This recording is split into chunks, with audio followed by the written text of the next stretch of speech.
વંદે માતરમ. મિત્રો, આપણામાંથી ઘણાની ઈચ્છા તેમના કોલેજના દિવસો દરમિયાન ઇન્ડિયન આર્મીમાં અથવા ઇન્ડિયન નેવી અથવા ઇન્ડિયન એરફોર્સમાં જોડાવાની હશે, પણ કોઈને કોઈ કારણસર આપણી આ ઈચ્છાઓ પૂરી નહીં થઈ હોય.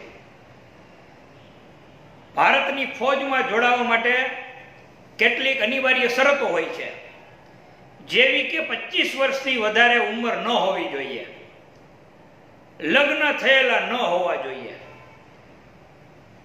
આ મર્યાદાઓને આપણે ઓળંગી ગયા છું, પરંતુ હજી પણ તમારા કેટલાયની અંદર દેશદાજ હશે.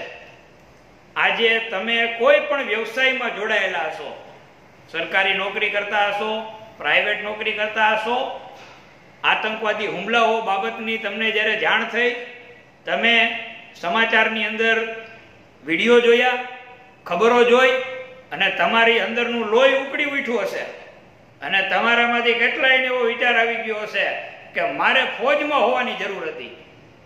મિત્રો, એક તક હજી પણ છે તમારી પાસે, પણ કેટલાય ગુજરાતીઓને આ તકનો ખ્યાલ નથી હોતો.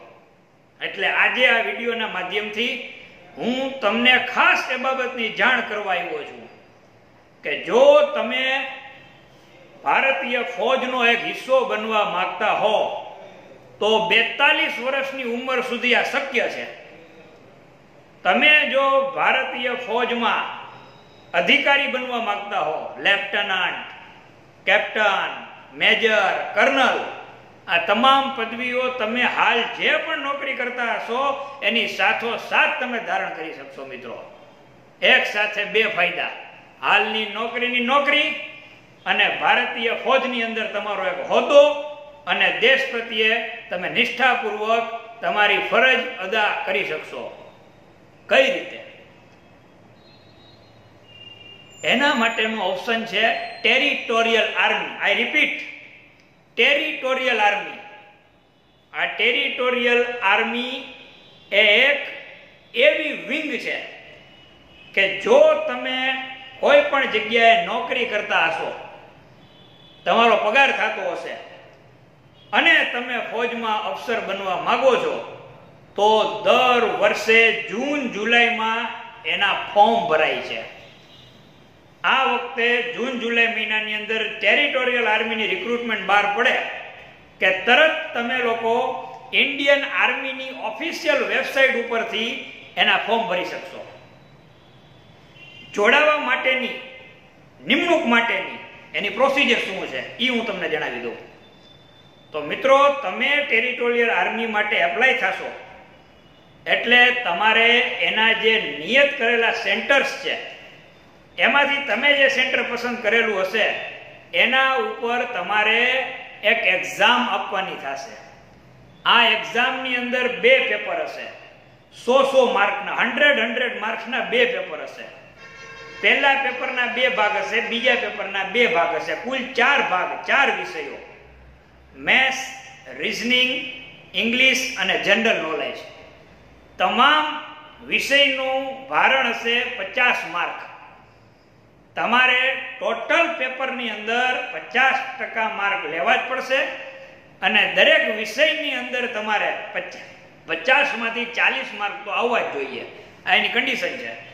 જો તમારું મેથ્સ, રીઝનિંગ, ઇંગ્લિશ અને જીકે સારું હોય અને તમે આ એક્ઝામ પાસ કરી જશો તો તમારે એક પેપર વેરિફિકેશન, તમારા કાગળો વેરિફિકેશન કરવા ટાઈપનું અને તમે ફોજમાં અફસર તરીકે ચાલો એમ છો કે નહીં એ ચકાસણી માટેનો એક તમારે નાનકડો 10 મિનિટ જેવો એક તમારે ઇન્ટરવ્યુ આવશે. અને એ જો તમે ક્લિયર કરી જશો તો તમારે એસએસબી ઇન્ટરવ્યુ, એટલે કે સર્વિસ સિલેક્શન બોર્ડ, જે અધિકારી બનવા માટે ફોજમાં, આર્મી, નેવી, એરફોર્સમાં જવા માટે તમામ અધિકારીઓએ કે જે સીડીએસ કે એનડીએ પાસ કરતા હોય છે એને આપવાનો થતો હોય છે, એ 5 દિવસનો એસએસબી ઇન્ટરવ્યુ એ તમારે આપવાનો થશે.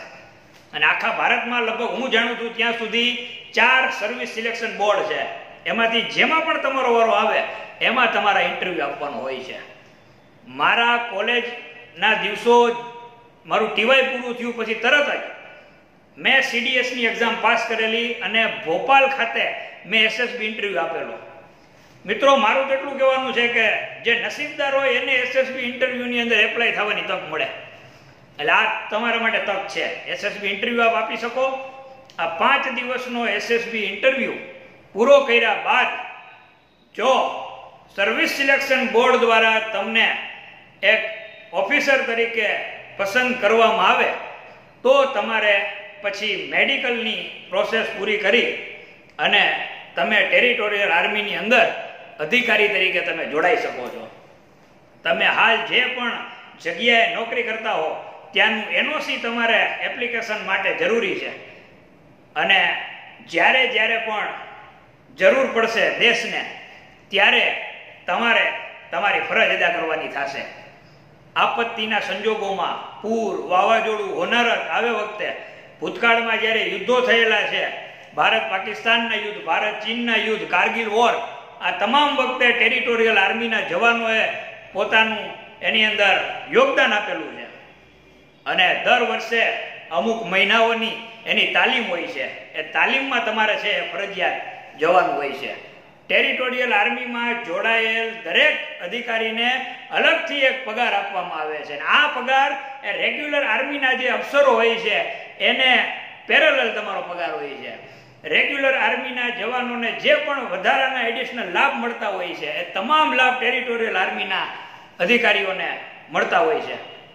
મિત્રો, હું આ પરીક્ષા માટે આ જૂન જુલાઈની અંદર એપ્લાય થવા જઈ રહ્યો છું. અને જે પણ મારો વિડીયો જોવે છે, જેમના મગજની અંદર એક દેશદાજ ભરેલી છે, જેમને પુલવામામાં થયેલ આતંકી હુમલાનો બદલો લેવો છે, જેમને જમ્મુ કાશ્મીરની અંદર વારંવાર થતા આતંકવાદી હુમલાઓનો જેને બદલો લેવો છે, જેને આ દેશ માટે કંઈક કરી બતાવવું છે, જેને પોતાની જાતને સાબિત કરવી છે, એવા જે પણ નરબંકાઓ મારો વિડીયો જોવે છે, આવો જૂન અને જુલાઈની અંદર ઇન્ડિયન આર્મીની ઓફિશિયલ વેબસાઇટ ઉપર તમે પણ ટેરિટોરિયલ આર્મીનું ફોર્મ ભરો, એપ્લાય થાવ. જરૂરી માર્ગદર્શન હું તમને આપીશ. ભારત માતા કી જય.